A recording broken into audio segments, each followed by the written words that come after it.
Né censure, ascolta la gente e parla come la gente.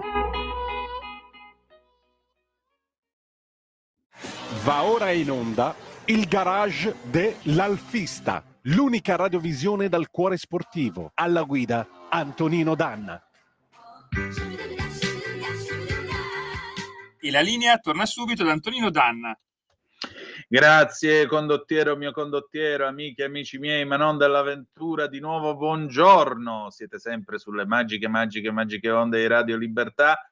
Questo è il garage dell'Alfista, edizione di sabato 1 aprile dell'anno del Signore 2023. Io sono Antonino Danna e vi ricordo, come sempre, date il sangue perché in ospedale serve sempre, salverete vite umane, chi salva una vita umana salva il mondo intero. Secondo appello, andate su radiolibertà.net, cliccate su Sostienici e poi abbonati, troverete tutte le modalità per sentire questa radio un po' più vostra, dai semplici 8 euro mensili della Hall of Fame fino ai 40 euro mensili del livello creator. Ma bando alle ciance, noi cominciamo la nostra trasmissione. Sembrerebbe quasi un motivo di disdetta, ma tra poco il nostro ospite, il nostro graditissimo ospite di oggi, ci spiegherà che non è un dommage, non è un danno, come dicono i francesi, peccato per la targa. Abbiamo con noi niente po' di meno che l'uomo che ha voluto e fondato e anima il gruppo del garage in quel di Crema, Giancarlo Poli. Buongiorno. Buongiorno Tonino. Grandissimo. Allora, Giancarlo, senti, ma peccato per la targa perché? Io voglio salutare intanto Alessandra Giorgetti, Nostra Signora dell'Afra, che ha cooperato con te a questa malefatta. Perché peccato per la targa?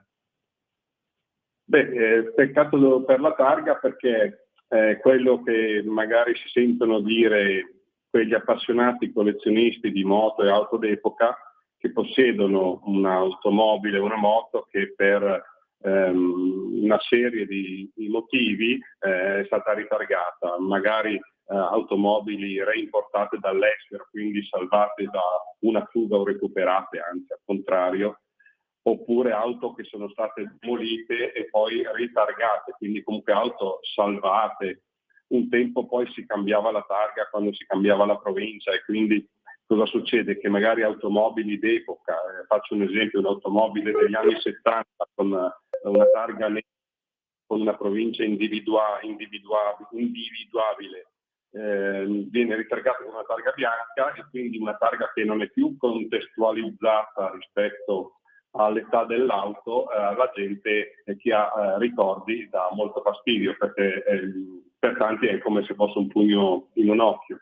Ovvio che poi i proprietari invece la pensano. Non vi sento più però. Modo, ma cercano di dimenticarlo, insomma, non sperano che più. magari alla mostra uno guardi la bellezza dell'auto o altre cose. Quindi è un mantra che ci si sente dire quando porti la tua auto in esposizione, questa macchina è molto bella, però peccato per la targa.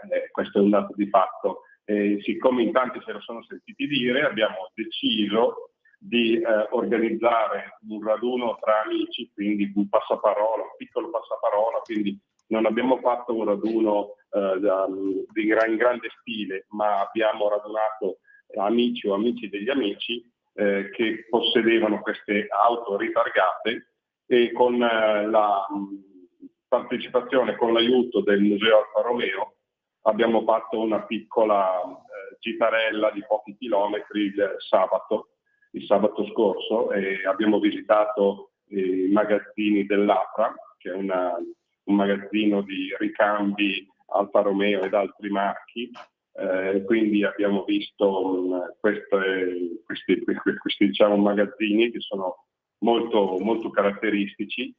Ecco, e poi siamo partiti e siamo andati al Museo Alfa Romeo, abbiamo visitato il museo classico e il museo nascosto, quindi si sono aperte le porte e attraverso una guida abbiamo potuto visitare il museo che viene chiamato nascosto, ovvero quello che espone le automobili che non sono direttamente esposte al museo ufficiale, e abbiamo avuto accesso al pistino di Arese dove abbiamo fatto delle fotoricordo. Nella foto qui, ecco, si vedono, non so se quello che riesco a vedere io e quello che dico sono in corrispondenza, sono, diciamo, allora, questi siete voi al Museo di Arese, sì, perché c'è l'allestimento, quello dedicato alle Alfa sulla neve, dove tu hai esposto tra l'altro la tua Alfetta GT. Sì, allora, questo qui è un bellissimo evento che si chiama Fuori Pista, è un museo nel museo, sarà aperto mi pare fino al 16 aprile, dove abbiamo messo in relazione automobili, quindi il Museo delle Automobili con il Museo dello Sci. A questo hanno collaborato due musei, c'era una volta lo Sci e Salvasci Museo Dolomiti. È stato allestito una parte in questo museo storico dell'Alfa Romeo in cui si sono messi in relazione gli sci con le Alfa Romeo, perché tra le automobili e gli sci c'è sempre affinità, tipo il gusto per la velocità, l'attenzione alla traiettoria corretta, e sì. Quindi c'è affinità di pubblico, e quindi atmosfere, spirito sportivo, pubblicità che l'Alfa Romeo ai tempi ha fatto a Cortina, a Campiglio, e anche prima pubblicità ancora con le 6C, quindi stiamo parlando dell'immediato dopoguerra. Quindi nel museo è stata esposta tra l'altro un'automobile di un nostro amico Antonio, ritargata, tant'è che il curatore del museo ha avuto le stesse lamentele che abbiamo avuto noi quando andiamo a esporre una macchina, ovvero si sono lamentati del fatto che non è possibile che in un museo debba essere esposta una macchina ritargata. Tant'è che questa cosa non va giù alla gente, però è anche vero che fa parte della storia italiana, perché se la legge ti dice che un'auto che viene rimportata e salvata va ritargata, anche questa come storia deve fare parte, diciamo, del nostro bagaglio culturale di collezionisti, perché diciamo è una cosa che comunque è segno della storia della singola. Ecco, tant'è che il curatore ha messo la targa, peccato per la targa, a questa macchina in modo da non essere più disturbata. Ecco, qua si vede la bianca con alcuni partecipanti, tra i quali c'è Antonio e Enrico, che sono gli ideatori di questo raduno. Diciamo che Antonio di Crema e Enrico di Torino sono stati gli ideatori, anche perché hanno parecchie auto ritargate, e gli esecutori, che hanno altrettante auto ritargate, che siamo io e Alessandra, abbiamo creato questo piccolo evento che diciamo è una cosa molto leggera davanti a tanti problemi gravi che ci sono adesso, tante brutte notizie. Diciamo è stata una pagina leggera per noi appassionati, ecco, quindi un capitolo che è stato aperto, è stato chiuso e l'abbiamo pubblicizzato, ecco, per, come si dice, sensibilizzare l'opinione pubblica del collezionismo. Perfetto, ora mandiamo i video, purtroppo Antonino Danna al momento non ci sente più, quindi sperando di ricollegarci nel frattempo, mandiamo i video, Giancarlo, solamente un istante e i video saranno in onda. Ora vado perché la postazione è diversa, un secondo solo e poi mandiamo i video. Chiedere questo, appunto, ci hai mandato dei video. In uno c'è il mulo meccanico della Guzzi, che chi è stato alpino probabilmente ricorderà. A condurlo però c'è un uomo che quanto ad alfismo tanto di cappello, che è Franco Melotti. Ma perché Melotti, che voglio dire, l'uomo che tiene alta la memoria dell'Alfa Matta, la Jeep dell'Alfa Romeo costruite negli anni 50, perché si è presentato col mulo meccanico? Si è presentato con il mulo meccanico perché era ritargato, ovviamente. Ecco, lo stiamo vedendo adesso inquadrato dal drone mentre il mulo gira su se stesso. Questo veicolo a tre ruote, appunto, che fu realizzato dalla Moto Guzzi per gli alpini. Tra l'altro è a trazione integrale o mi sbaglio? È un 3x3, quindi trazione integrale su 3 ruote motrici.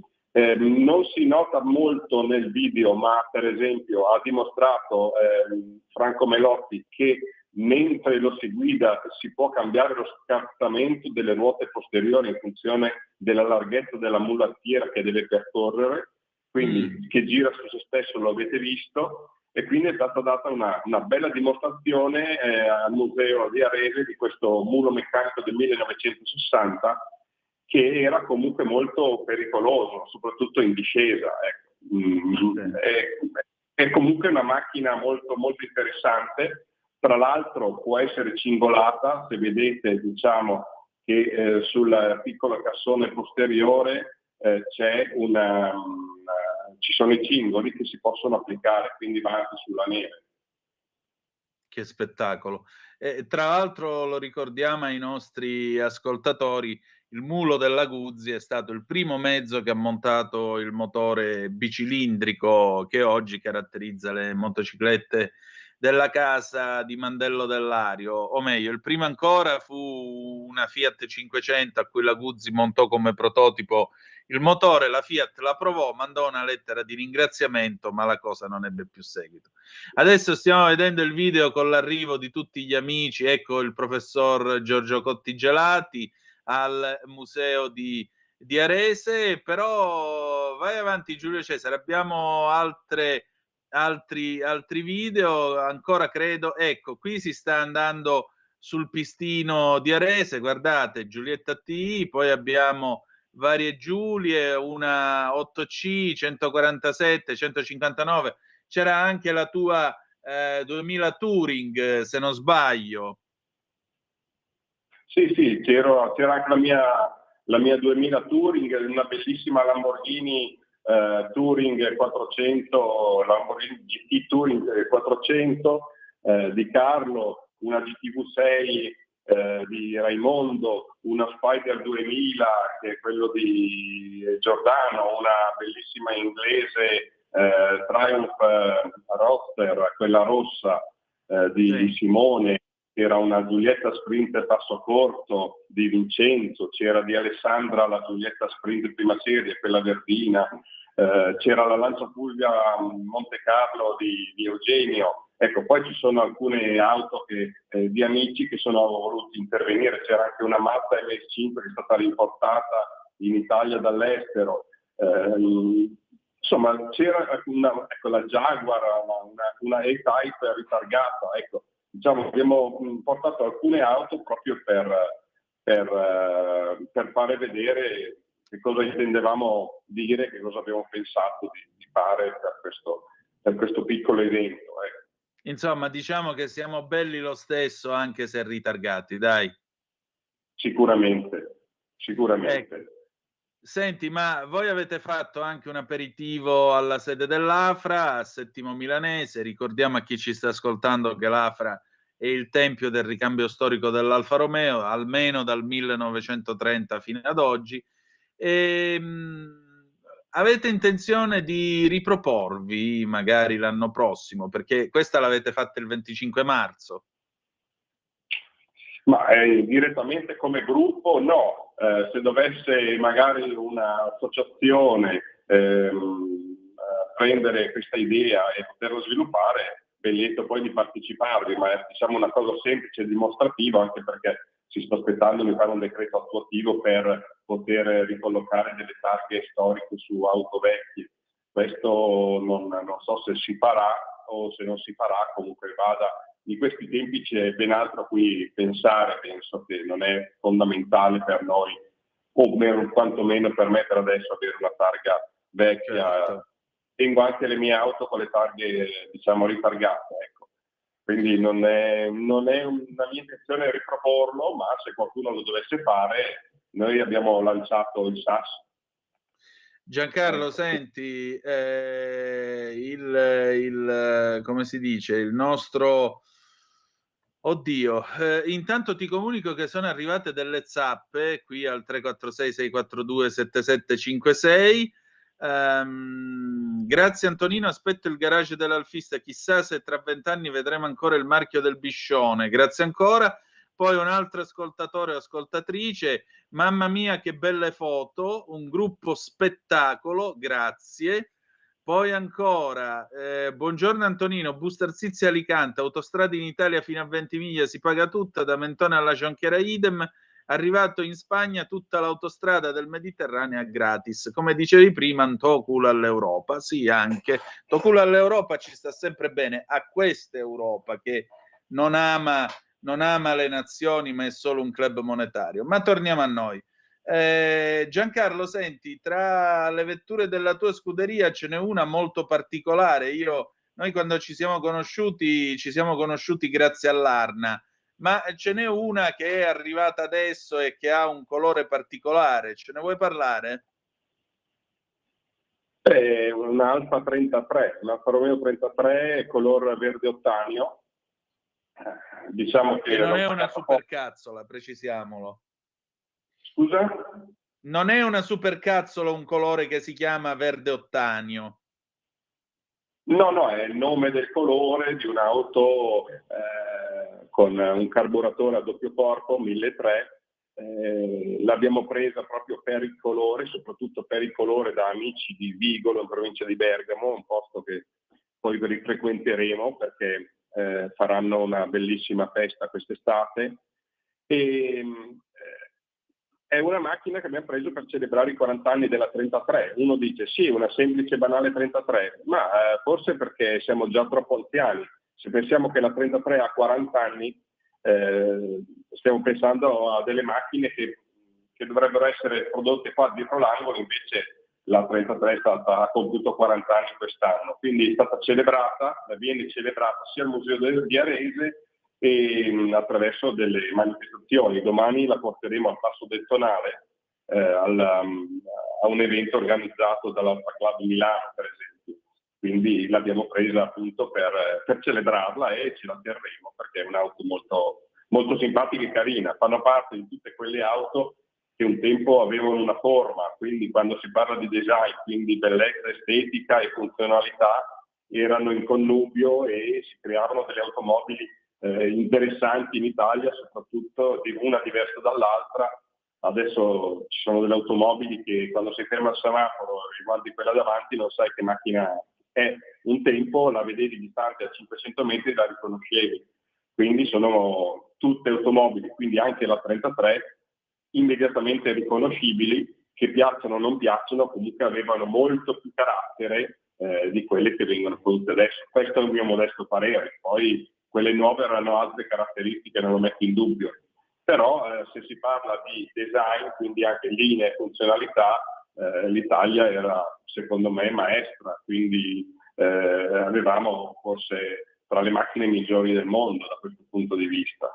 Quindi è per questo, diciamo, parlando della 33, ho parlato di altre auto, è il motivo per cui ho preso la 33, l'ho detto.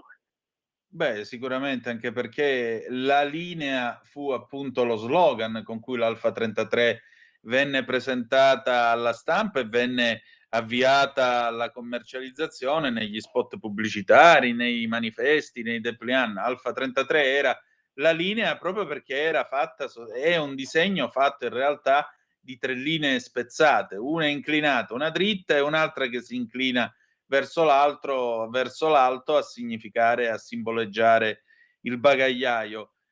Sì, hai ragione, pensare che l'Alfa 33 abbia compiuto 40 anni per una macchina che in realtà a noi sembra molto più vicina nel tempo, sembra appena ieri, eppure sono già passati la bellezza di 40 anni, come 40 anni sono per l'Arna, 40 anni la seconda serie dell'Alfa 6, di cui si parla sempre poco, e quelli che ne parlano molto spesso non ce l'hanno e leggono qualcosa su Wikipedia e poi vedi nei vari forum, nelle varie pagine Facebook, tutti che ripetono Wikipedia.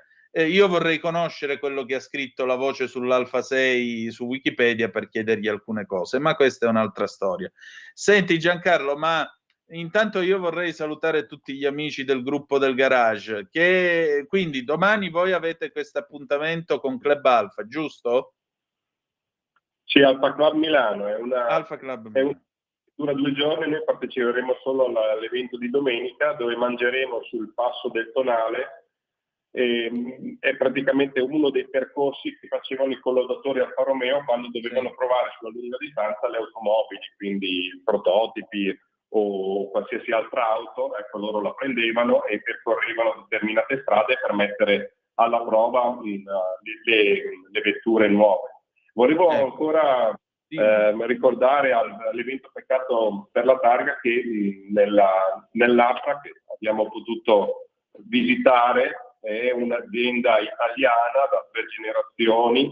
È stato molto bello girare per questi reparti di archeologia industriale, perché sono capannoni storici e soprattutto pienissimi di scatole Alfa Romeo, di marmitte, di paraurti, di cerchi in lega, di pezzi di ricambio. Ci sono addirittura in una parte 3 livelli di ricambi, uno attaccato all'altro. Proprio in collaborazione con il museo, quando è stato fatto questo museo nel museo fuori pista, necessariamente abbiamo dovuto cercare dei portasci marcati Alfa Romeo da poter montare sulle automobili di quelle relative all'epoca che venivano esposte. E quindi siamo andati al terzo livello di questi magazzini, sopra delle scale abbiamo trovato ancora immersi nella polvere i portasci originali di automobili che si vedono in giro solo nell'ambito collezionistico, quindi di Giulia, la stessa portasci dell'Arma. Abbiamo trovato le catene della 33, cioè materiale veramente vecchio, e quindi è stato molto divertente questa ricerca. Devo dire che è stato bello, e poi è stato presentato e è stato esposto da Alessandro Giorgetti, ma anche dall'ingegner Claudio Giorgetti, della generazione precedente, ma sempre attuale, e quindi è stato veramente una bella gita. Giancarlo, io ti voglio ringraziare del tuo tempo e voglio salutare ancora una volta gli amici del garage. Avremo modo e maniera di ritrovarci, io lo spero davvero, perché questa avventura è cominciata grazie a te, grazie a voi, e insomma io sono grato a te e a tutti voi del gruppo del garage. Che dire di più? Grazie ancora e a risentirci presto, va bene? Va bene Antonino, saluto a te, un saluto a tutti i radioascoltatori, grazie mille dello spazio che ci hai offerto. Grazie a te del tuo tempo e un abbraccio a tutti voi. Allora, noi riprendiamo la linea, abbiamo finito. Che dire di più? Che adesso io vi lascio in ottime mani, perché la vedete, elegante come sempre, precisa, puntuale, l'inderogabile Giorgia Pacione di Bello è già assisa sul suo trono in studio e noi la salutiamo. Buongiorno. Buongiorno Antonino, buongiorno ai radioascoltatori. Senti, noi abbiamo appena finito di parlare di Peccato per la Targa e del decreto di attuazione che ancora non c'è per poter mettere le targhe, o meglio, le repliche delle targhe vecchie sulle auto d'epoca. Ci auspichiamo che il Ministero dell'Economia e Finanze si impegni in questo senso e ci dia questa libertà. Ma al di là di ciò, di che cosa si parla di bello oggi a Tax Girl? Allora, la Di Bello oggi parla di di bello non lo so, però nella prima parte, insomma, parleremo del PNRR, nella seconda diciamo che cercherò di allietare, giusto per anche stemperare un po' la tensione della prima parte, parleremo delle novità del caso Juventus e soprattutto della riforma dello sport, che anche qui ci sono delle novità che poi andranno a impattare ovviamente anche sugli sportivi e il mondo comunque sportivo. Quindi direi, insomma, se non volete tagliarvi le vene di prima mattina, saltate alla seconda parte, se volete un po' di sofferenza, ascoltatevi anche la prima, insomma. Che poi un po' di penitenza, visto che comincia la settimana santa, domani Esatto, sono le palme. facciamolo.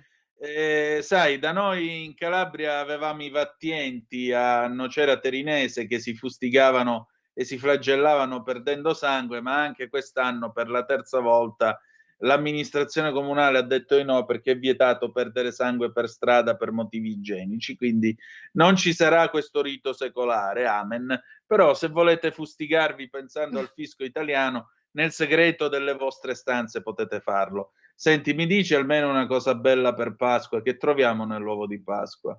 Una cosa bella, ti prego. Dio, questa è una domanda difficile. Una cosa bella che troviamo nell'uovo di Pasqua. Allora, no, una cosa bella direi che forse c'è. Ah, Diciamo che, nonostante tutto il dire che si è fatto, io ho anche sentito diversi, professori e docenti universitari, sto tenendo sulle spine, per quanto riguarda la delega fiscale, e tutti mi hanno confermato che l'impianto attuale della delega fiscale non è male.